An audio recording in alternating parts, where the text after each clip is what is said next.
Goeiemôre, Dok Matt wat praat. Ons het 'n geleentheid om vir 'n paar dae weg te breek saam met die kinders. En nou vat ons hierdie geleentheid met alles wat aan ons is. En toe ons nou by ons bestemming kom, is dit reën weer. En dag 1 reën dit, dag 2 reën dit, dag 3 reën dit en môre is ons laaste dag.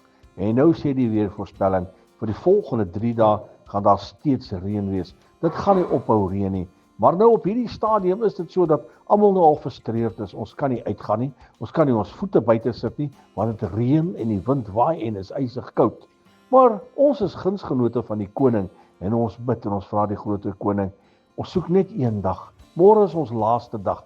As ons net bietjie sonskyn kan kry, dat ons net bietjie buitekant in die son kan sit en net die natuur geniet, net ons voete in die water sit, net die kinders kan laat hulle self bietjie kan uitspeel en dit ook geniet. Maar omdat ons gunsgenoot het en guns het by Jesus en ons vra vir hom, het hy vir ons guns bewys. Want dan moet nou nog 3 dae se reën wees en toe ons opstaan die laaste dag, toe skyn die son helder.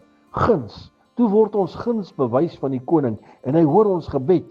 En daai dag was die mees fantastiese dag. Windloos, sonder water en die son het op ons neergebak. Wat 'n fantastiese dag was dit nie, gunsgenote. My liewe vriend, jy as kind van God is 'n gunsgenoot van die lewende Vader. En ek dank hom sodat ons guns het by hom. Ons het guns by Jesus. Ons is sy gunsgenote. En ek wil vir u verseker, as jy 'n krisis het of 'n probleem het of wat ook al, vra net vir hom. Hy sal vir jou guns gee, meer as wat jy kan aandink. Herlewingsgroete.